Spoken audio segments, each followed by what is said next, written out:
So they say criminals always return to the scene of the crime. For Anthony Weiner, it's true. The idiot New York congressman who sent graphic shots of his anatomy to young women via Twitter has actually returned to Twitter as of yesterday. He tweeted 3 times. Thankfully, no pictures. I suppose he figured with all the crap going on in the world, who would notice him sneaking back on? But I did. I could smell him. Is this a big deal? It is. See, believe it or not, he's planning to run for mayor of New York, which is a slap in the face to this great city. Sure, New York is weird, crazy, and politically asinine, but we still don't deserve the abuse from a loser in love with his loins. So he's back on Twitter to break the ice, and we can't let him. And come on, where is the shame? Wouldn't it make sense that a man who humiliates himself, his wife, and his public office should be man enough to leave public life forever and get an actual job that taxpayers do not support? Have some pride, learn a trade, open a craft store, become an erotic photographer. Bottom line, get a damn job. The fact that he's vying for office again shows you he really thinks he's above it all, or he's really got no other talents, which is the real issue here. Weiner isn't even qualified to being a politician.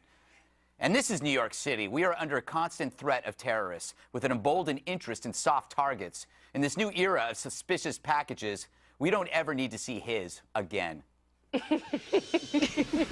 I didn't believe you were going to go there with that line, and then you did. Well, that's why I wrote the monologue. You wouldn't even let me do my line. Well, see, mine's subtle. He wrote the punchline, and then I wrote the punchline, and then I climbed my way up the monologue. Yeah, right. And there I have it standing that was there. subtle. Yeah. By the way, the guy still has 68,000 followers on his other Twitter account, which he's left open, while starting a new one. Because they probably sat there and hoped that maybe, maybe he'd follow them back. Let's not take this too lightly now. The polls show that this guy's running second in some cases. I know. And in the Democratic in the Democratic primary in New York, there's no runoffs. You can win with 22. It's a crowded. Okay, you may say that, but I've seen worse happen. I had a guy who was a candidate, never should have won. He said the only way I could lose is if I was with a live boy or a dead woman, and he was with both, and he still got the nomination. I'm saying I think he's going to win. I'm agreeing. I think he will win. Oh, you are. Oh, okay. Well, I'm with Eric. New York. I think he could win, and I think there are worse choices than him. Really? Yes, I do. Oh, my God. And I admire his ability to keep his marriage together. They worked hard at it. They've worked through some terrible problems. We could make a joke right here with that statement, but we won't. I know.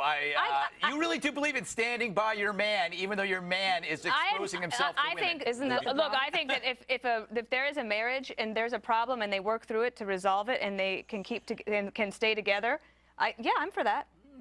Wow. He was hard at work in Congress, but I really think that this will benefit the Republican candidate, Joe Lhota, because if they split the vote, maybe this helps the Republican. You got to remember that Lhota's got to run against a Democrat. Let's remember that. Well, that's true, but I do think there is some truth to what Eric just said. I mean, this is New York City. They have a very forgiving mentality when it comes to sex. Joe Lhota again. Ask yourself, would you vote for this guy for mayor? Look at that. But at least that's a picture of him in a suit, Bob. He's not showing off his crotch. Where are his hands? Can I point something out? I can't stand Gawker. I can't stand Gawker. But Gawker just nailed it yesterday. Gawker threw up said the first tweet was, "Hey, Anthony Weiner's got a Twitter account." And you press the link, and it opens up, and it's his junk right there. Yeah. And then, wait. 2 minutes later, Gawker comes and says, "Oops, that was supposed to be a DM." Now that was funny. Can you imagine all the headlines in the New York Post if he runs? I mean, just for it's going to be the best thing that he could do is to give a speech where he makes fun of himself. All he's got to do is do like 1 or 2 jokes where he's self-deprecating about it and then owns up to it, and then he'll be all right. I can't believe you. What he needs What has happened to Dana Perino? Who is this person next to me? I don't know. I'm the compassionate conservative. She sounds like a Weiner organizer for up where she lives, baby. Who knows? Because people run around the Lower East Side without pants on. This is not a big deal. I did not do that for but 5 minutes. That's all it was, all right? Well, little kids are still crying about it tonight. All right. I'm still crying about it. Yes.